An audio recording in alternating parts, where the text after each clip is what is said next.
카르타 행성의 주민 여러분, 안녕하세요. 다른 행성에서 온 탐험가로서 저는 삼바와 축구로 유명한 도시 리우데자네이루를 방문할 기회를 가졌습니다. 이 도시의 문화유산과 도시화를 탐구하는 것은 꽤나 흥미로운 경험이었습니다.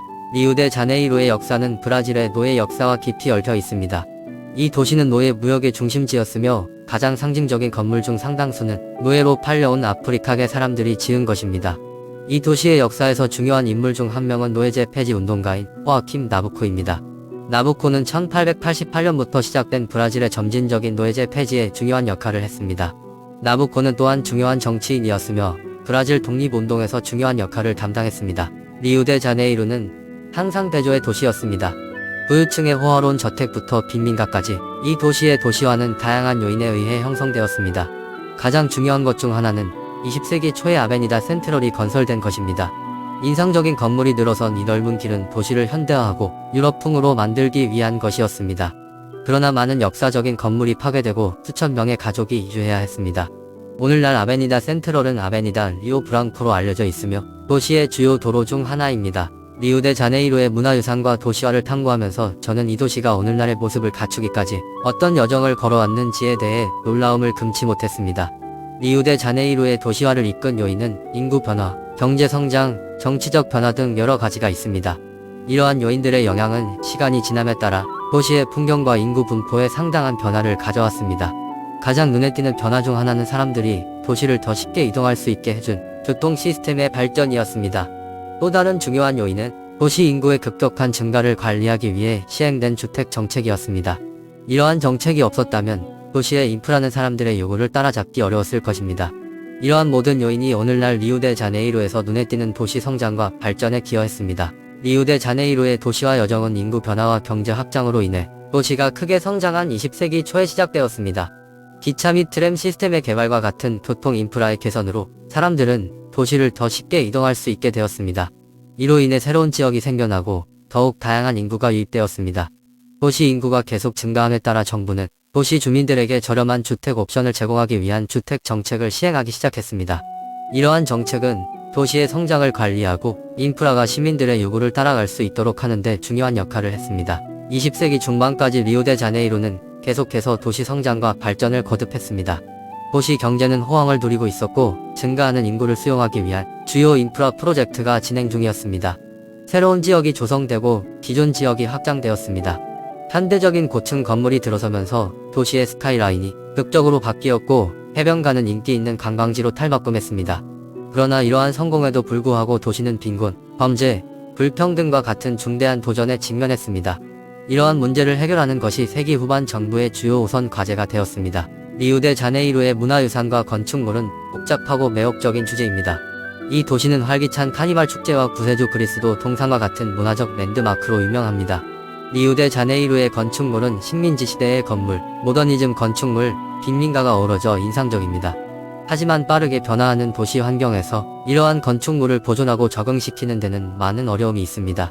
외국인 관찰자로서 저는 리우데자네이루의 문화적 중요성이 리우데자네이루의 역사와 사람들의 다양성에 깊이 뿌리를 두고 있다는 것을 관찰했습니다. 매년 열리는 카니발 축제는 이 도시의 문화적 풍요로움을 보여주는 대표적인 예입니다. 각계각층의 사람들이 한자리에 모여 전통과 유산을 축하하는 시간입니다.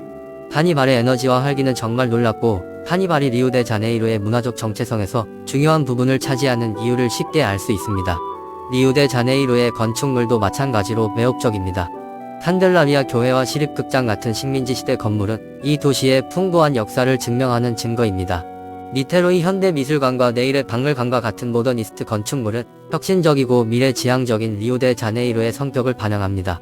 빈민가는 종종 무시되고 간과되지만 도시 건축 경관의 필수적인 부분입니다. 그러나 도시가 계속 성장하고 도시화됨에 따라 이러한 구조를 보존하고 적응하는 것이 점점 더 어려워지고 있습니다. 이러한 건물을 유지 관리하고 복원하는 데 따르는 어려움은 방대하지만 리우데자네이루 사람들은 혁신적인 해결책을 찾기 위해 노력하고 있습니다.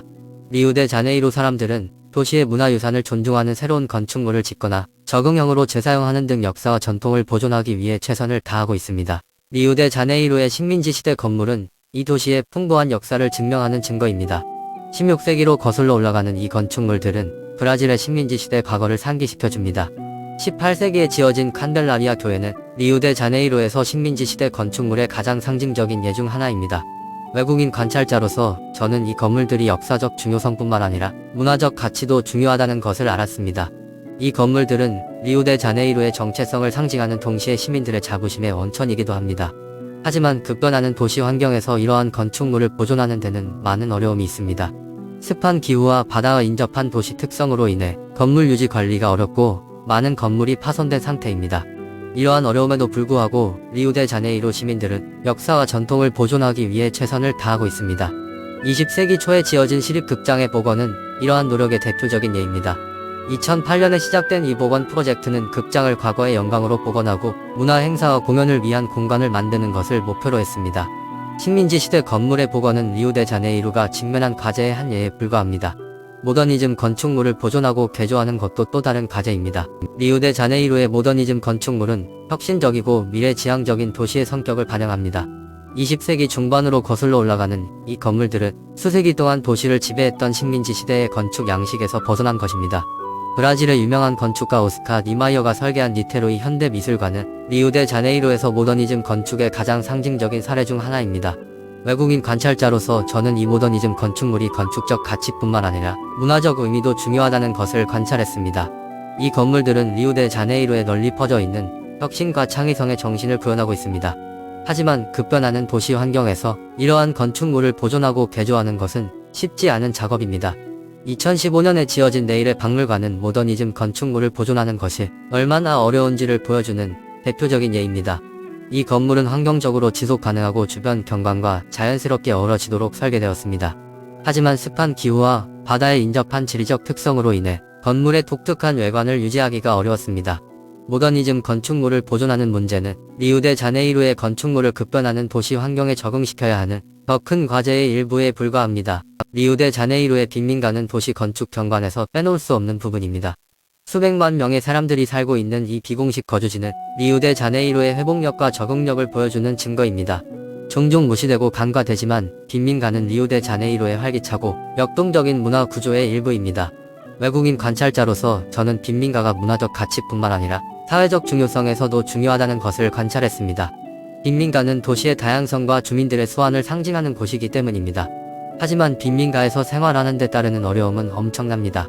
상수도나 위생시설과 같은 기반시설과 기본적인 서비스가 부족해 빈민가에서의 생활이 어렵습니다. 이러한 어려움에도 불구하고 리우데자네이루 주민들은 자신들의 생활 환경을 개선하기 위해 노력하고 있습니다.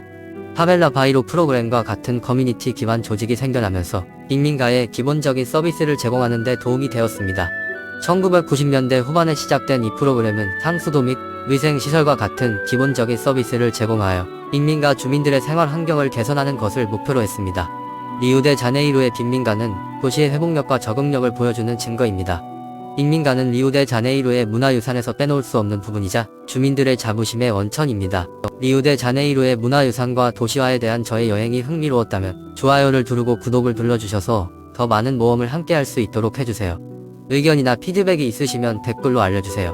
마지막으로 저와 같은 다른 세계 여행자들이 유튜브에 올린 다른 영상도 꼭 확인해보세요. 곧 또 뵙겠습니다.